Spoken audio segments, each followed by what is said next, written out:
결합해서 경쟁 제한성이 발생할 때 기업 결합을 되돌릴 때 비용이 굉장히 크기 때문에 사전적으로 유지하는 것이 더 합리적이다라고 전 세계에서 동의를 경쟁단이 하는 것이죠. 그래서 사전적인 심사를 하게 된다라는 말씀을 드리는 것이고요. 이런 사전적인 심사를 할 때 보통은 기업 결합 심사를 제일 먼저 하는 게 관련 시장을 결정합니다. 관련 시장이 무엇이냐라는 것을 결정하죠. 예를 들어서 이번에도 사실은 대우조선하고 현대중공업 합병에서 제일 중요한 이슈가 관련 시장을 어떻게 결정하냐라는 게 될 겁니다. 관련 시장을 예를 들어서 전체 조선 전체를 본다. 그러면 대우조선과 현대중공업의 점유율, 시장에서의 점유율 합쳐도 20몇 프로밖에 안 돼요. 근데 그러지 않고 LNG라든지 그리고 대규모 유조선 이것을 따로따로 관련 시장으로 보면은 점유율이 합계해서 60, 70% 됩니다. 그러면은 이게 경쟁 제한성이 인정될 가능성이 굉장히 큽니다. 자, 그런데 이 관련 시장을 결정하는 게 어떻게 보면 기업 결합 심사에서 가장 핵심적인 내용입니다. 어떻게 하느냐는 제가 조금 이따 말씀을 드리겠고요. 관련 시장이 결정되고 나서 이 두 개의 결합하는 것이 동일한 시장에 있느냐 없느냐 따져서 두 기업이 동일한 시장에서 상품을 팔고 있다 이렇게 생각되면 이걸 우리가 수평형 기업 결합이라고 합니다. 두 기업이 동일한 시장이 아닌 데서 경쟁을 하고 있다 이러면 이제 우리를 통합형 기업 결합이라고 합니다. 옛날에도 화이트 맥주하고 진로 소주 기업 결합을 한 적이 있습니다. 그때 기업 결합을 할 때 이것이 수평형 결합을 하느냐, 즉 맥주하고 소주가 동일 시장에 있느냐, 아니면 이게 별개의 시장으로 가야 되느냐, 그게 이슈가 됐었어요. 그때는 별개 시장으로 갔습니다. 그런데 이제 그 별개 시장인지 동일 시장인지를 획정하기 위해서도 시장 특정을 하는데 이번 경우는 뭐 이렇게 혼합결합 별개 시장이라고 획정될 가능성은 없고요. 단지 동일 시장인데 그 안에서 시장이라는 것을 조선 전체로 보느냐 아니면 LNG 또는 대규모 유조선 이런 식으로 나눠서 보느냐가 핵심적인 이슈가 될 것이다 라는 것입니다. 시장이 핵정되면 그 다음에 점유율 계산을 하게 됩니다. 시장 핵정에서는 아까 말씀드리면 상품 시장, 지리적 시장 두 가지를 나눠서 핵정을 하는데 상품 시장 말씀을 드렸고요. 지리적 시장은 국내냐, 국제, 세계 시장이냐 이런 식으로 다른데 조선은 특성상 아마 세계 시장으로 되어 있다. 그다음에 시장이 핵정되면은 그 특정 기업의 점유율이 계산이 되겠죠. 그 시장에서 점유율이 얼마나. 그러면 흔히 점유율이 계산되고 나면 지금 공정거래법에서는 HHI라는 지수를 계산할 수가 있습니다. HHI는 시장의 집중도를 계산하는 겁니다. 점유율 제곱해서 다 합치면은 HHI 지수가 나옵니다. 이 지수를 가지고서 흔히 이게 1200, 스레스홀드가 1200, 2500 이렇게 두 가지로 해서 고집중, 중집중, 저집중 산업 이런 식의 평가를 하고요. 그래서 이 결합 이후에 이 HHI 집중도가 얼마나 높아지는가 가지고서 평가를 합니다. 그래서 이게 저집중이거나 또는 집중도 증가가 별로 크지 않다 이러면 간이 심사 대상으로 갑니다. 그러면 쉽게 이제 통과를 하는데 말씀드린 것처럼 LNG라든지 BBLC가 별도 시장으로 좀 획정되는 게 당연하다고 저는 좀 생각을 하는데 그렇게 되면 이건 이제 상당히 시장 집중도가 높아서 경쟁 제한성이 우려된다는 쪽으로 갈 가능성이 큽니다. 그래서 경쟁 제한성이 우려가 될 때 평가하는 여러 가지 기준이 있습니다. 단독으로 이 기업 결합 이후에 결합된 기업이 가격을 올릴 수 있을까? 아니, 뭐 이런 것들. 그다음에 기업 결합을 했기 때문에 담합이 더 용이하게 일어날 수 있느냐? 뭐 이런 것들을 주로 평가를 하고요. 그리고 기업 결합에 대해서 점유율이 올라가지만 신규로 기업들이 이 시장에 들어오기 쉬워서 가격을 만약에 올린다면 진입이 일어나서 사실상 가격이 올리기 어려울 것이다. 잠재적 진입에 대한 평가들 이런 것들을 주로 해서 가격이 인상될 것인가 여부를 따져서 경쟁 제한성이 있느냐 입니다. 그래서 이게 경쟁 제한성이 있다고 판단이 되면 그 다음에 뭘 보냐면 이게 경쟁 제한성 가격을 올려서 경쟁을 제한할 것 같지만 두 기업이 결합해서 시너지가 있어서 생산이 굉장히 효율적으로 되기 때문에 이 비용이 떨어지는 것 때문에 가격이 올라가는 걸 상쇄할 수 있느냐 그리고 이런 평가를 합니다. 이걸 효율성 항변이라고 합니다. 효율성 항변은 상당히 까다롭게 보기 때문에 잘 받아들여지지 않아요. 그게 예를 들어서 기업 결합만을 통해서 이 효율성이 올라갈 수 있다는 걸 보여야 됩니다. 머저 스페시픽이라고 말을 하는데 기업 결합이 아니고 계약을 통해서도 할 수 있는 식으로 할 수 있다. 그러면 그 기업 결합의 효율성 항변에서 빠집니다. 사실상은 받아들인 경우가 아주 특별하고요. 그 다음 마지막에 이거는 회생 불가능한 산업이다. 이게 다 죽게 돼 있으니 독점만을 시켜서라도 하나라도 살리는 게 낫다. 이러면 이제 또 예외가 되는 거죠. 그럼 예외 인정이 되고 만약에 이게 다 아니다. 경쟁 제한성이 의심되고 효율성 항변이라든지 회생 불가 항변이 받아들이지 않으면은 경쟁 당국이 거기에 대한 시정 조치를 내립니다. 시정 조치에서 제일 센 거는 불허를 하는 거고요. 어떤 경우에는 자산 매각을 시킵니다. 이번에 예를 들어서 LNG하고 BBLC가 개별 시장으로 획정이 되고 그래서 경쟁 제한성이 되면은 둘 중에 하나 자산을 매각하라 이런 식으로 되면 수 있는데 그거는 사실 기업 결합 안 하는 거하고 똑같아지기 때문에 기업 결합 불허가 되지 않을까 그렇게 되면 그렇게 생각을 개인적으로 하고 있습니다. 저는 이제 시장 획정을 어떻게 하느냐? 시장 획정을 할 때 아까 제가 맥주하고 소주가 동일 시장이냐 아니면 별개 시장에 있느냐 이런 말씀을 드렸는데 기본적으로 두 제품이 이제 동일 시장에 있다는 것은 뭐냐면요.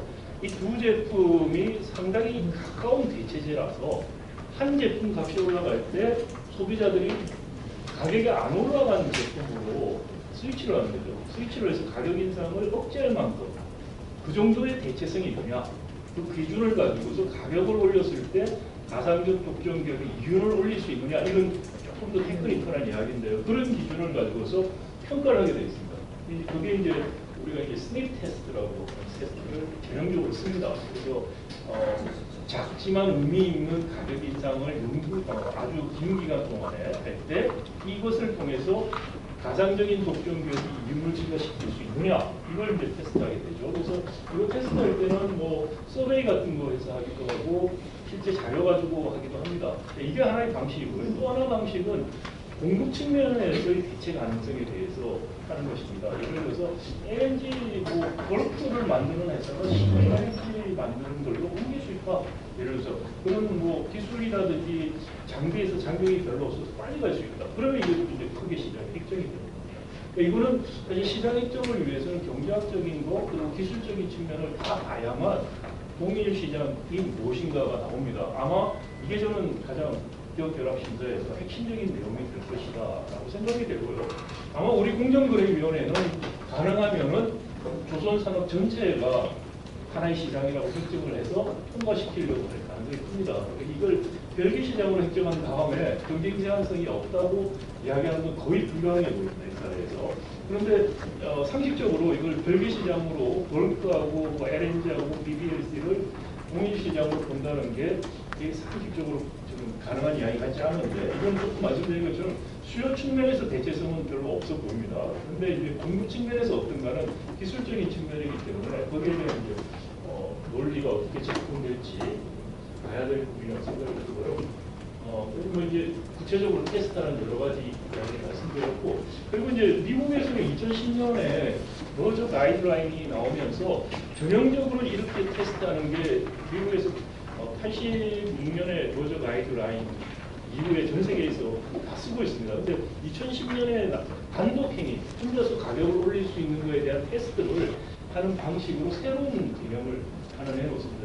뭐 복잡한 거라서 말씀 안 드리겠고요. 이제 커피라고 하는데 이 커피를 사용합니다. 이게 개별 기업이 합병 이후에 가격을 올릴 요인이 얼마나 있는가를 지금 좀 전에 설명드렸던 거는 점유율 계산에서 점유율이 얼마나 올라갈 때 하는 식으로 유출을 했는데 이것보다 직접적으로 계산을 하도록 합니다. 이거를 커피를 계산한 다음에 머저 시뮬레이션이라는 걸 간단하게 돌려요. 그래서 실제로 올라가고 안 가고 하는 복잡한 과정을 통해서 합니다. 미국에서는 요즘은 M&A 심사 이걸 거의 다 해요. 그런데 우리나라에서 하는 경우도 있고 안 하는 경우도 있고 한국의 공정거래법의 기업 심사 지침에는 이 내용이 없습니다. 그래서 이번에 안 할 것 같긴 한데 이후에 아마 가서 심사를 받으면 이거 할것 같아요. 이제 이 두 가지 과정을 거쳐서 실질적인 사실 문제입니다. 그래서 가이드라인을 따라서 한번 살펴볼 필요가 있다. 그래서 제뭐 이제 아까 말씀드린 기술적인 거라든지 여러 가지 자료를 제가 안 봤기 때문에 단정짓고 말씀을 못 드립니다만은 지금 LNG하고 VLCC가 이게 개별 시장으로 형성된 가능성이 많고요. 아까 전에 자료를 봤더니 LNG 안에서도 그 규모에 따라서 이렇게 세부 시장으로 또 나눠질 수도 있습니다. 그게 이제 그 세부 시장이 아까 말씀드린 수요적인 측면에서의 대체성이나 공급 측의 대체 탄력성이 낮다면은 세부로 가요. 그건 저 기술적인 겁니다. 좀 그래서 제가 그걸 정확히 모르겠습니다만은 적어도 이 개별 시장의 경우 LNG하고 VLCC가 이렇게 나눈다면은 지금 학교 점유율이 대체가 너무 높기 때문에 이게 가격 제한, 경쟁 제한성을 방막기가 어려워요. 근데 저는 그래서 이게 EU나 이런 곳에서 통과하기 어려울 거라고 생각을 합니다. 다만 이 심사를 할 때, 기업결합 심사를 할 때 이제 PCB이죠. 그 현대중공업 쪽에서 자료를 공정위에서 심사할 때 요청을 하면 줍니다. 계산을 위해서 필요한 여러 가지 자료를 요청하게 됩니다. 그럼 자료들을 가지고서 제가 아까 말씀드린 것처럼 공정거래위원회가 시장협정하고 HHI 계산하고 그리고 이제 국기 같은 걸 할지 모르겠는데 그런 것들을 쭉 해서 심사를 하게 되고 이 유럽에서도 마찬가지입니다. 근데 이제 보통 기업결합 심사를 하면은 기업결합의 당사자가 아니지만은 이해가 걸려 있는 제3자도 의견서를 제출합니다.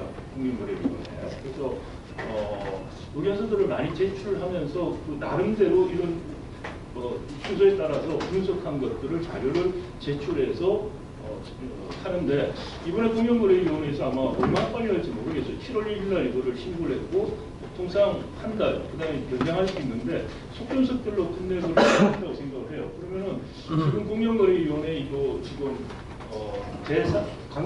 노동조합에서도 의견을 제출할 수 있다고 생각되는데 이런 의견을 지금 제출하기에는 조금 시간이 빠듯할 수도 있다는 생각은 한편 들고요. 대신에 현실적으로 조금 더 생각해 볼 수 있는 것은 공정위 의견서가 나오고 이러면은 거기에 대해서 이제 외국에 나가서 또 하게 될 겁니다. 그럼 외국에서는 이제 공정위 의견서를 참고를 하고 할 텐데 거기에 대항해서 의견을 좀 제출하는 게 필요하지 않느냐라는 생각이고요. 특히 유럽에 민노총하고 이렇게 관계가 있는 조합 노동조합 쪽을 통해서 한번 알아보시면 좋겠는데 변호사를 선임을 하셔야 될 것 같아요. 그러니까 로펌을 공정거래 전문 로펌을 선임하시고 그리고 여기에 대한 경제분석 보고서 같은 거를 법인들하고 같이 해서 제시를 하는 거 이게 사실은 공정거래 지금 이 기업결합 심사에서 이 순서를 밟아서 갈 때 가장 효율적으로 대응하는 방식이다. 그런 근거나 자료 없이 주변적인 어떻게 보면 기업결합 심사하는 사람들 입장에서는 이것만 보거든요. 그러니까 이 룰을 따라서 충분히 이 기업결합 심사 과정을 통해서도 이게 허용 안 될 수 있는 가능성이 높다. 그래서 그걸 충분히 룰을 따라서 이번에 한번 해보시는 것도 어떨까라는 개인적인 말씀을 드리겠습니다. 이상입니다. 감사합니다.